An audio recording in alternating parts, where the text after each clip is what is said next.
Hello, my name is Rebecca Kisidu, aka Mrs. Kiss, and you're most welcome again to the channel. Today I want to be talking about relationship goals. Relationship goals, girl.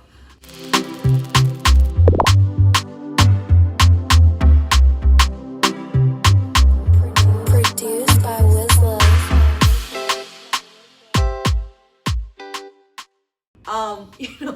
With the coming of social media and posting pictures and different things, we have seen a lot of people's lives that prior to that we were not privy to.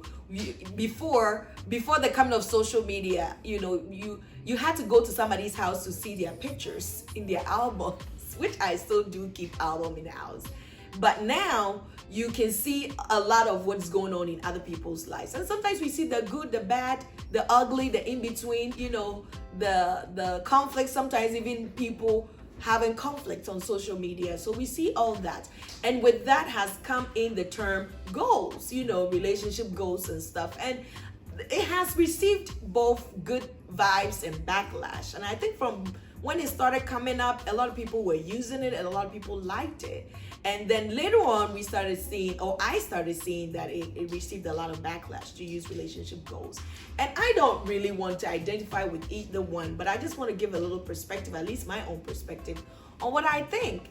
I don't think relationship goals are bad. I don't think it's bad to have relationship goals. If something is good, you can learn. If something is nice, the Bible says that whatever is good, whatever is noble, whatever is kind, learn of these things. Let these things be applied to you. So even in scriptures, the Bible says in 1 Corinthians chapter 11, verse 1, Paul said, "Learn from me as I learned from Christ. Imitate me as I imitated Christ." And so it is okay. It is good actually to learn from other people. It is good to look at people who are in relationship. If you like it, you like it. If you're great, you're great. You can't take it away from them. And so I just want to put it out there that it's okay if you have people that you look up to. And I actually want to recommend, whether you're dating, you're courting, you're married, you're in whatever relationship area that you are in, there are people who have gone ahead of you, who can give you advice, who can give you leadership, who can mentor you on that level. Does that mean that they know it all? They may not know it all, but they might be able to guide your path when, into nurturing your own kind of relationship to realize a better result. So are there goals? Yes, there are goals, but follow God's plan for your life.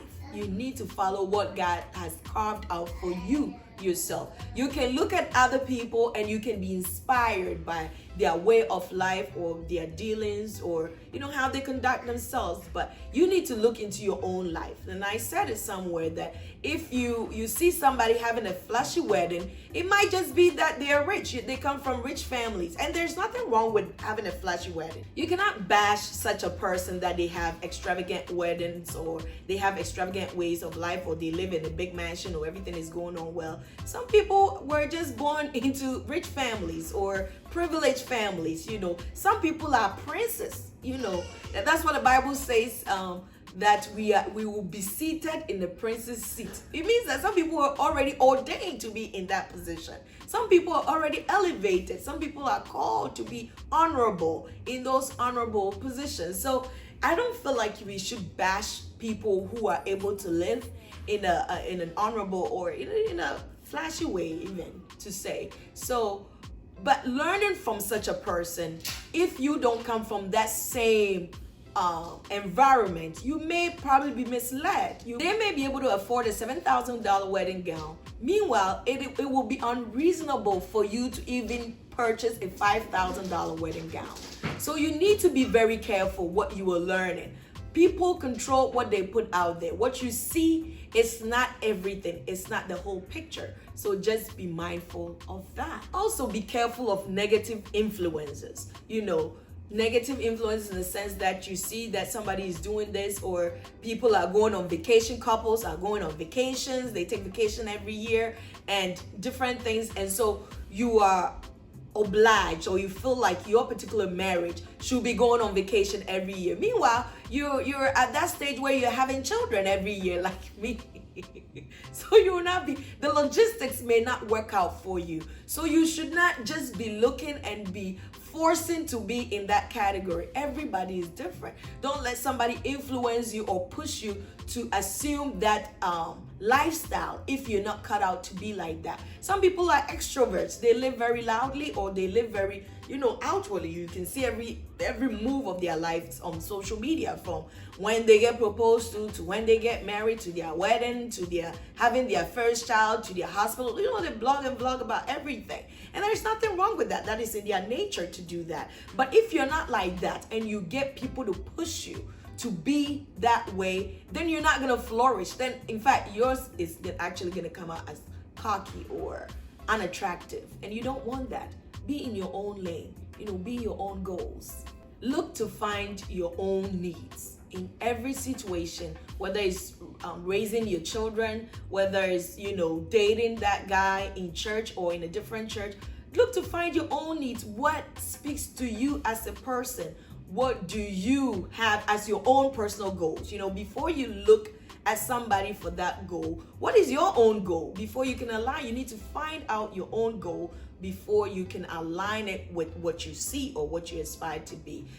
So make sure that you know your own particular need. In the case of your marriage, your husband or wife, in the case of you raising your children, in the case of you dating or courting anybody, find out. We all come from different backgrounds. We all come from different environments. Some people, the fact that somebody is marrying a lawyer doesn't mean, or even in your own family, if you have every one of your sisters or brothers marrying doctors, that doesn't mean that you must by all means marry a doctor. Everybody is different. Your portion might be the farmer or the carpenter or somebody else. But God has promised in that relationship good virtues and goodwill for you. If you follow that, the people are marrying doctors, people are marrying nurses, people are marrying politicians, people are marrying musicians, or celebs and stuff, and you put yourself in that category and you go be with somebody in that same position, your happiness may not be from there. And so you have to cut your coat according to your size. And again, one thing that I want to say is shut your mouth about your own different situation, about your own peculiar situation. It's not everything that you have to share with your family or friends, especially in relationship. If it's not matured or if it's not up to that stage for you to share, just don't share everything. Some people, they're talking about relationship goals and posting things online. They're too quick to share things on social media, not even just good news, but bad news, because you don't know. Don't be too quick to do that. For instance, in the case of Mary and Joseph, when Joseph knew of Mary's, pregnancy, the Bible says that he decided in his heart to, separate, to break that engagement.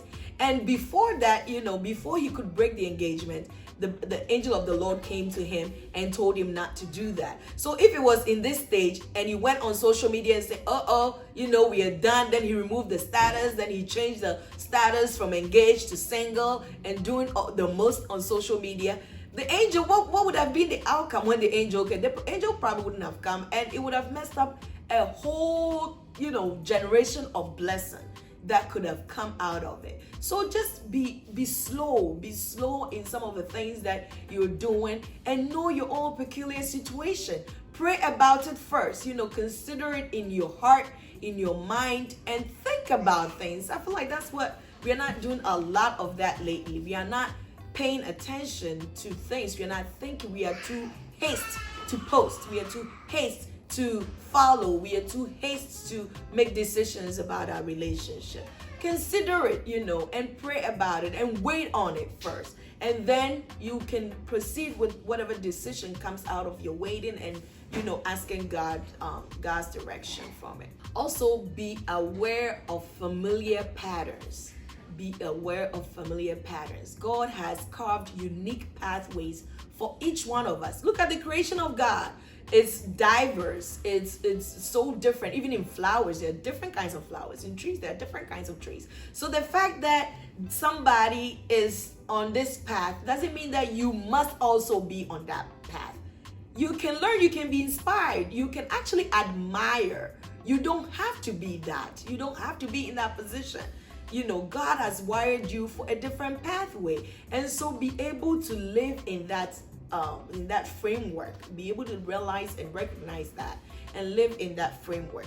Follow your own pattern, create vacations in your own home. If your friends are sending their children to private schools and they're enrolling in different things that they can afford, it doesn't mean that you need to also be in that same category.